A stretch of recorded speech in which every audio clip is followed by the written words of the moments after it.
Mario Vargas Llosa parece proyecto de odontología, porque la descripción que hace del saco y del color de los dientes de la raza negra son bastante bien. Sí. Bueno, en el año 99, la clasificación que estudié cuando estaba en el posgrado, se hablaba de periodistas histórica y agresiva. Adelante. Entonces, era una clasificación que particularmente me parece sencilla, me gusta. Sin embargo, siguiente. Ahora tenemos estas estereotipos que ya no tienen que ver entre si es agresivo o si es crónica, simplemente son estadios, ¿no? Una perioditis inicial, una perioditis moderada, el estadio 2, una perioditis grave, estadio 3, y una perioditis estadio 4 con avanzada pérdida de detalles de riesgo potencial de pérdidas de inserción. Existen parámetros que ustedes ya deben haber revisado y deben tener sobre qué va cada estadio. Siguiente. Entonces, siguiente. Vamos a ver nosotros algunas características clínicas rápidamente. Siguiente. Hasta ahí nomás. Entonces, ¿qué son las características básicas que debemos tener todos cuando hacemos un examen clínico? Es decir, debemos ver el color, la forma, la consistencia, la textura y algunas, la posición de la encía y algunas características propias, ¿no? Como el sangrado, por ejemplo, o la profundidad de sondaje, o el exudado. Siguiente. El dolor también, que es prácticamente inexistente. Siguiente. En periodoncia. Siguiente. Ahí está. Entonces, para diagnosticar es muy sencillo. Necesitamos una sonda. Con esa sonda nosotros debemos ver si hay placa o no hay placa, si es sangrado o no es sangrado, y si la profundidad de sondaje es menor o mayor a 4. Teniendo eso, podemos hacer un diagnóstico. Ustedes pueden leer, estudiar, revisar, olvidarse, leer su celular, distraerse, pero si se acuerdan de esto, va a ser como que decir, bueno, sí, presté atención a la parte periodontal de la universidad. Si con mi sonda detecto que no hay placa, que no hay sangrado y que no hay bolsa mayor a 3, o a 4, perdón, eso está sano. Si veo que hay placa, hay sangrado, hay sondaje, pero no hay bolsa, eso es una gingivitis. Y si veo que hay placa, sangrado y una bolsa mayor a 4, eso es periodontitis. Siguiente. Entonces ahí está, miren. Ahí está. Vamos a ver, ¿no?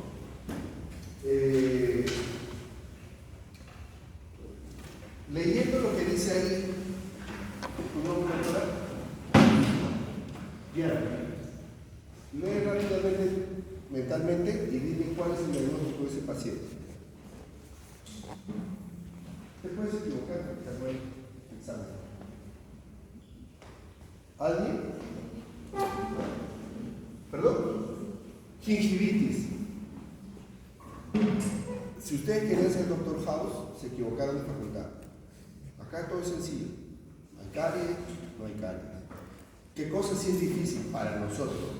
Como son 32 dientes, o 28 si contamos las opciones oculares, existe una geometría que tenemos que planificar para hacer nuestro plan de tratamiento. Eso puede ser complicado, porque tiene 6 dientes, porque tiene 8 dientes, porque tiene 14 dientes, porque uno está destruido, porque el otro se mueve, porque el otro no se... Eso es complicado. Pero el diagnóstico no debería representar ninguna dificultad. Siguiente. Allí había un periodonto reducido, había pérdida de hueso, es verdad, había pérdida de papila, es verdad, había recesión, es verdad, pero no había bolsa, solamente había sangrado y placa. Entonces no debo yo confundir, es más, hasta podría haber movilidad, grado 1 por ejemplo, pero eso no sería una periodontitis. Pero sería un dientes que tienen una pérdida de soporte periodontal, claro. Es como alguien que está cojeando, y de pronto le empieza a doler su rodilla, pero ya está cojeando. No es que el dolor que tenía no está haciendo cojear, él ya cojeaba. Entonces, este paciente ya viene con esa lesión. Siguiente, por favor. Siguiente. ¿Existen factores de riesgo para la periodontitis? Así es, ¿verdad? Siguiente. Entonces, en el factor microbiológico, estas son las bacterias que pueden ustedes encontrar. El Fusobacterium nucleatum ahora tiene otro nombre. Antinomiceta comitans también ha cambiado a veces a Helicobacter. Siguiente. Estos son los grupos de bacterias reunidos por Sokransky, ¿no? Siguiente, donde te habla de una pirámide de virulencia, donde las bacterias del grupo rojo, ¿no? Que son negropigmentadas al examen microbiológico, son las más fuertes. Siguiente. Entonces, y eso se puede observar en esta tesis, ¿no?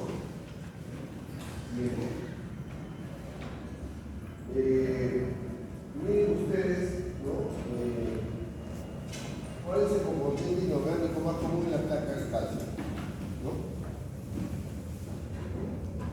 500 especies bacterianas. Es por eso que no vamos a poder encontrar ni vacuna para la caries, ni para la enfermedad periodontal, ni tampoco un medicamento que desinflame o un antibacteriano que elimine la gingivitis o la periodontitis. O sea, ningún antiséptico va a hacer el trabajo que es usar el cepillo, el hilo dental, el cepillo interdental. Si ustedes esto que les acabo de decir no lo toman en la cabeza y lo transmiten a los pacientes y usan ultrasonido y le dan antiséptico y le dicen y solo le dicen que se cepillen, no van a llegar a nada. Obtendrán un raspaje, obtendrán salud y el paciente en 15 días, en un mes va a estar igual. En algún momento se va a poner a pensar, pero el doctor me dijo otra vez estoy igual, parece que no me limpia bien, y soy donde otro dentista. Y ustedes deberían buscar ser siempre el último dentista de su paciente, no uno más de su camino. Siguiente. El factor inmunológico. ¿Existe? Regresa, por favor. ¿Hay algo más? En el factor inmunológico está probado que los pacientes que tienen periodontitis, pregunta de examen, los que tienen periodontitis tienen un defecto leucocitario y un defecto monocítico. O sea, existe un componente genético, ¿ok? Existe pero que no es activado si no hay placa. O sea, si no hay placa, no se activa. No se activa. O sea, no es que porque ya tengo esta deficiencia leucocitaria, me va a dar periodontitis. No. Tiene que haber el factor ambiental, el factor local, que es la falta de higiene. Ahora, habrá un grupo de pacientes muy pequeños que tienen tal defecto leucocitario, inmunológicamente hablando, que con poca placa hay gran destrucción. Eso es lo que se conocía como periodontitis agresiva, una periodontitis especial, porque tú no ves mucha cantidad de placa, sin embargo hay gran destrucción. Y eso ahora no se puede discriminar en la clasificación porque se va por otro sentido, ya no se va por las características específicas, sino por la destrucción en general.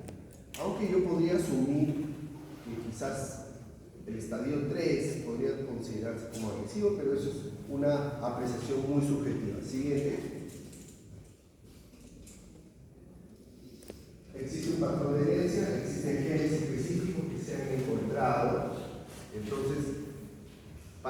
tendencia, una predisposición. En algunos pacientes esta predisposición se va a manifestar con poca placa, eso representará pues el 0.1%. En cambio, los pacientes que por placa desarrollan periodontitis debe ser más o menos 1 de cada 100 pacientes. Siguiente.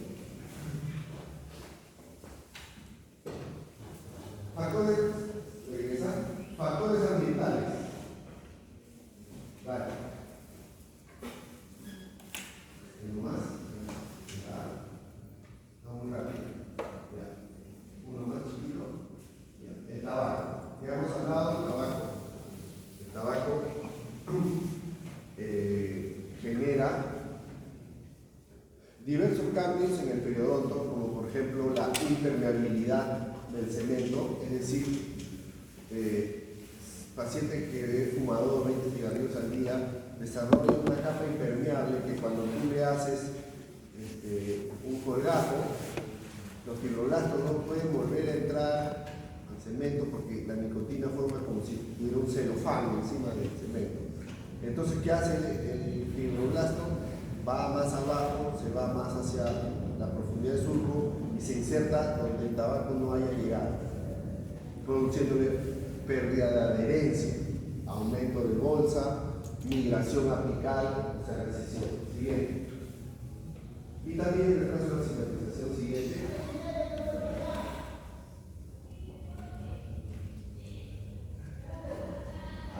Regrese. Vale. Ahí nomás uno. Periodontitis crónica localizada. Podríamos clasificarlo por estadios, claro. Edad 35 años, índice general 90%, bolsa periodontal de 5 milímetros. Siguiente. Movilidad grado 2. Siguiente. Ya hay más. Bien. ¿No? O sea, pero acá hay bolsa. O sea, hay cosas que ustedes van a ver y otras cosas que en la foto, pero la bolsa no se ve, a no ser que yo tenga una foto con una sonda. Pero ahí hay bolsas de 5 milímetros. Las encías arriba están rojas, están eritematosas, la papila central está alterada en el contorno, además está brillosa, es decir, que tiene un edema, ¿no? Abajo también el sí está irregular, ¿no? El contorno del sí está irregular, las papilas no tienen forma triangular, están alteradas, están en forma tortuosa, sinuosa, hay placa, hay un diastema, las encías están de color rojo, aparentemente hay signos de sangrado, sobre todo el cervical de los dos centrales inferiores. Entonces, y hay bolsa. Entonces, esto es una periodontitis, pero es localizada, está muy cerca. O sea, no significa que porque yo tengo periodontitis en un incisivo o en una molar, ya toda mi boca está enferma. O sea, por eso ustedes saquen su cuenta, que si tienen solo 20 dientes, ¿no? Para no hacer mucha matemática, y yo pongo mi sonda 6 veces, son 120 posibilidades de encontrar bolsa. O sea, son como 120 pacientes que vemos en un ratito. Por eso es que si ustedes se cogieran periodontitis como su especialidad, van a tener bastante trabajo para siempre. Siguiente. Esto, en cambio, es una destrucción, son cosas que ustedes ya no van a ver, porque amalgamas de ese tamaño ya no van a ver. Miren ustedes la pérdida ósea, está a nivel apical, las raíces vestibulares están en el aire, la premolar también está en el aire, la raíz palatina debe tener pues un octavo de hueso, entonces el diente está en el aire. Si quisiera ser cruel, podría decir que es un diente con Wi-Fi. Siguiente. Ahí está. Wi-Fi.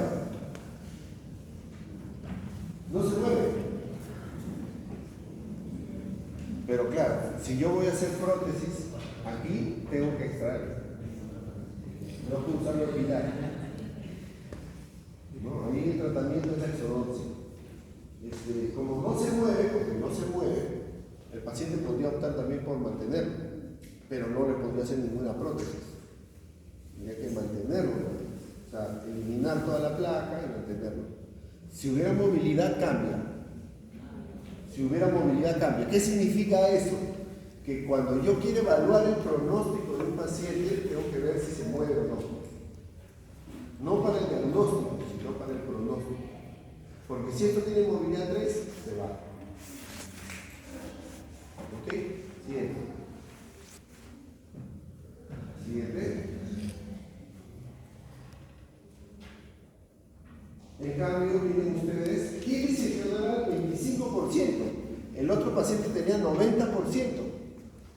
Este tiene 30, el otro tenía un poco más. Vamos a preguntar promedio 8 milímetros. Siguiente. De 4 a 12, movilidad grado 3. Siguiente. Miren. Miren ustedes. No se ve mucha placa. Siguiente. Pero sí hay bastante pérdida. Siguiente. Siguiente. Miren la radiografía.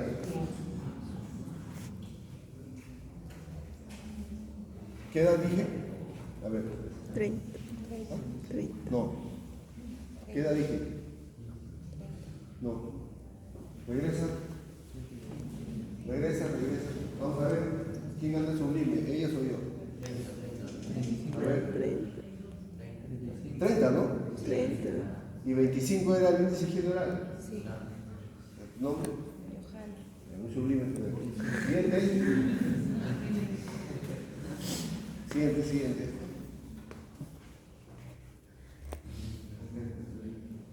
Así es.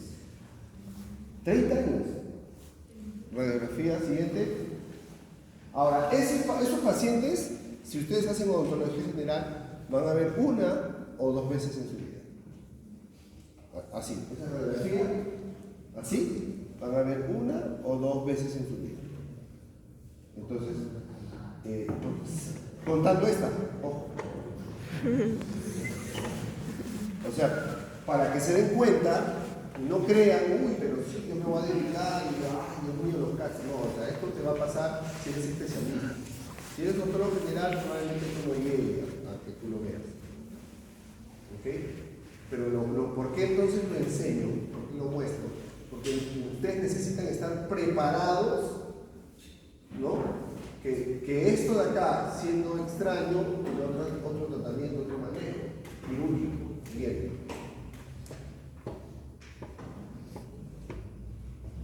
Next.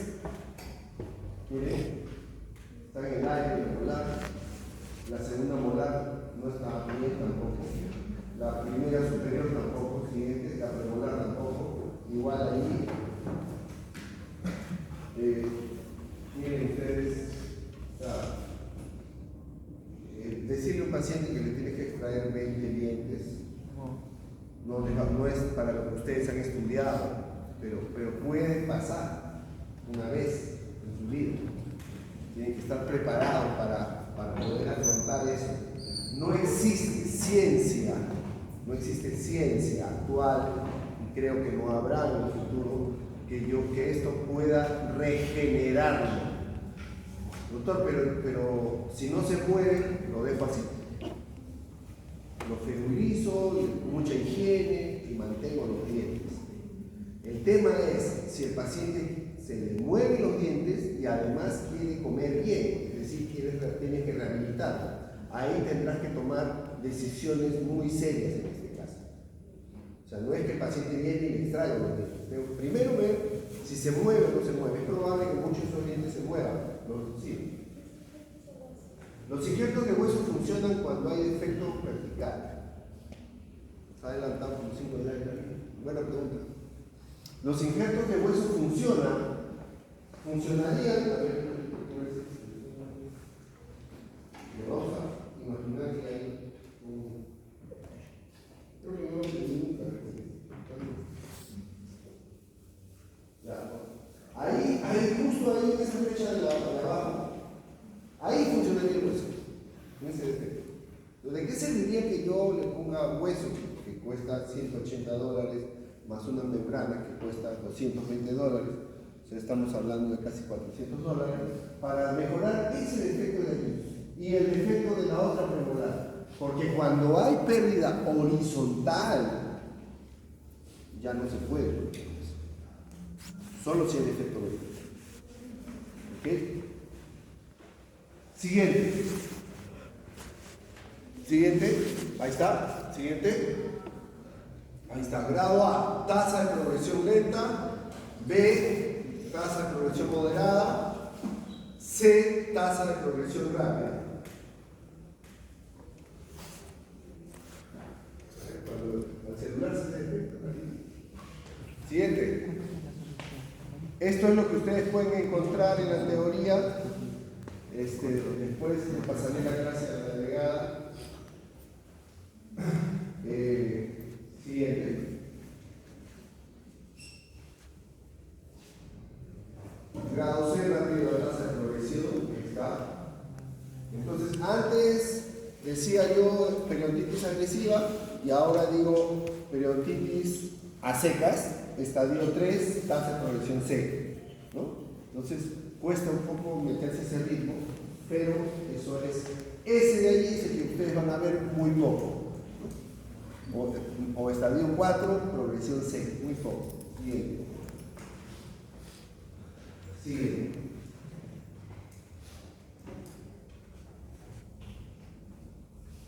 Ya, entonces, si yo voy a operar a un paciente, tengo que ser siguiente, o otra vez, otro más, algo más. Tengo que evaluar estas cosas, estos 4 parámetros. Estos 4 parámetros, pregunta de examen. Es decir, no basta con que tenga bolsa para operar. Tiene que tener una bolsa mayor a 6 para poder operar. Para pensar en ponerle hueso o no ponerle hueso, pero abrir un colgajo, bolsa mayor a 6. Pero no basta con que tenga bolsa mayor a 6. También necesita que exista sangrado cuando estoy sondeando y que tenga placa menor a 20%. Doctora, si tiene placa de 70%, ¿por qué no lo operaría? Por el riesgo de contaminación. Sí. ¿Usted, doctor? Placa, dificulta la labor. Claro. O sea, si el paciente está con placa, o un 60-70%, estás operando un área contaminada, inflamada. Entonces, de por sí va a haber mucha hemorragia, mucha sangre, no vas a ver bien, no vas a operar bien y la recuperación tampoco va a ser buena. ¿Por qué? Porque ni siquiera vas a poder cortar, porque como le decía, no está dura, no está firme, sino está media, está muy blanda, entonces ¿qué va a suceder? Que el bisturí no lo vas a poder poner de forma recta. Por eso es importante primero hacer fisioterapia, hacer que el paciente disminuya sus valores de higiene. Porque si no, vamos a operar y el éxito no va a ser recomendado. Ahora, ¿le debo poner hueso? ¿No le debo poner hueso? Eso va a ser una decisión individual y consensuada con el paciente. ¿Le debo poner hueso si tiene pérdida ósea? Si tiene pérdida ósea vertical. Porque el hueso es un tejido que necesita alimentación, vascularización para poder crecer, para poder desarrollarse. Por eso es que se habla de los defectos de 3 paredes, de 2 paredes, de una pared. Entonces, voy a añadirle a esta clase el slide sobre clasificación de paredes óseas, que también va a ser pregunta de examen, pero es suficiente que ustedes se acuerden si están en un cuarto. Si ustedes están en un cuarto, en un aula como este, pueden entender el concepto. ¿Ok? Si este es el espacio interproximal, es decir, fuera de esta aula hay un diente y hacia el otro lado hay otro diente, estas 4 paredes son el espacio interproximal. Y en un defecto óseo de paredes nunca cuenta el techo, solo las paredes, ¿no? Porque al abrir el colgajo ya no hay techo, vemos directamente, como si en esas casas de muñeca de las chicas yo sacara el techo y veo 4 paredes: la pared mesial, la pared distal, la pared vestibular y la pared lingual. Entonces, si este aula sanmarquina se quedara sin techo, ¿no?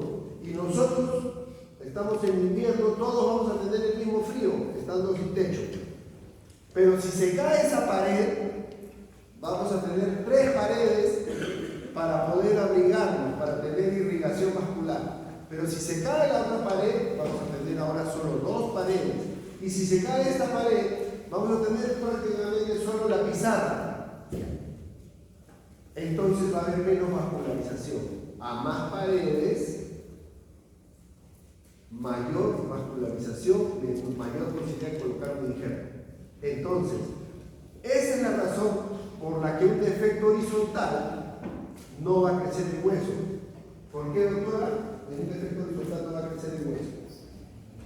Usando la lógica de lo que acabo de hablar de este cuarto sanmarquino. ¿Quién ha seguido? ¿Perdón? ¿Y por qué no va a haber mucha vascularización? Todas las paredes. Es un defecto horizontal sobre el piso. Y el hueso no es una plantita que va a crecer para arriba solito. Necesita, ¿no? Es como una enredadera. No es como un tubérculo que se arrastra. No, esta es una enredadera. Necesita una pared para movilizarse. ¿Ok? En un defecto horizontal hay 0 paredes, solo el piso. ¿Ok? Siguiente. Entonces, podemos hacer 2 cosas: un colgajo periodontal resectivo o regenerativo. El colgajo periodontal resectivo, abres todo el colgajo, limpias, raspas,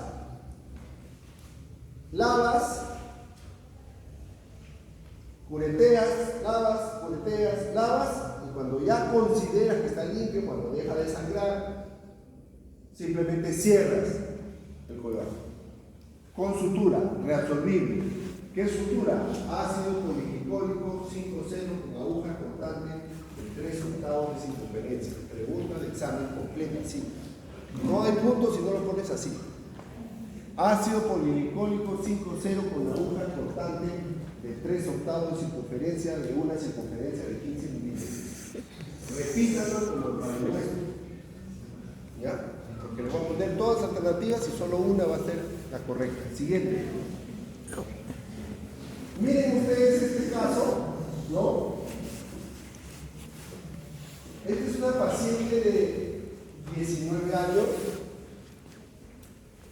reside en Argentina, ¿no? Y tiene bolsas en las molares y en los incisivos. Y miren la cantidad de placa que tiene. Los 4 dientes de abajo se mueven como 2. Tiene bolsas de 6. Y como vive afuera, lo que hicimos solamente fue fisioterapia. Y las bolsas bajaron a 4. Se eliminó la placa. Incorporó al cepillado el uso del hilo dental y el uso del cepillo interproximal.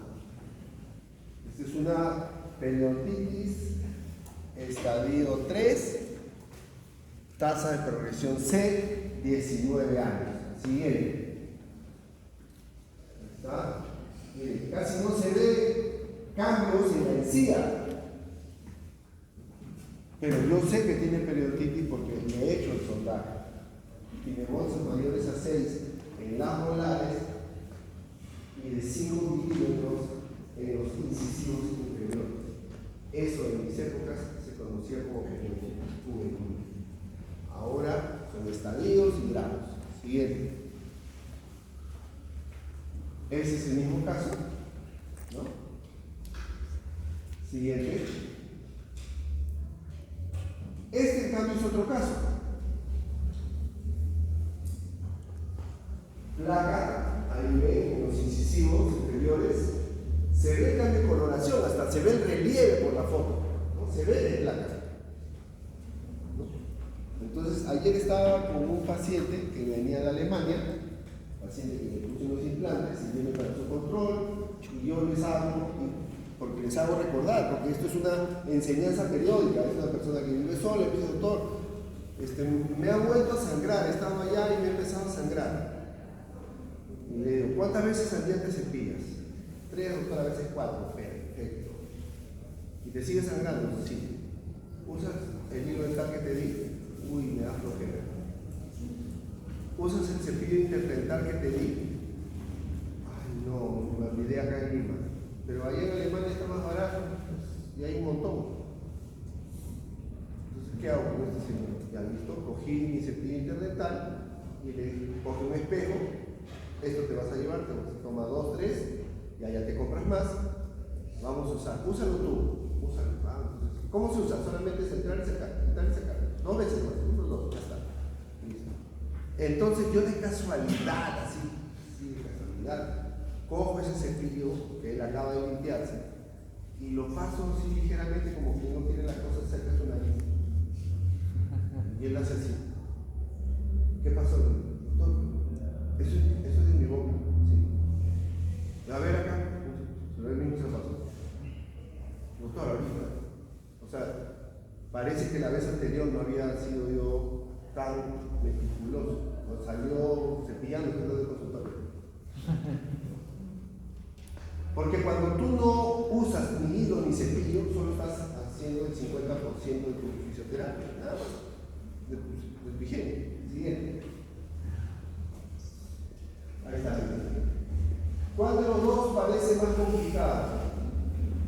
Está parecido, claro, pero este tiene bolsas, no se ve, este tiene bolsas. Este de acá solamente tiene placa y sangrado, no tiene ninguna bolsa, a pesar de que está más rojo.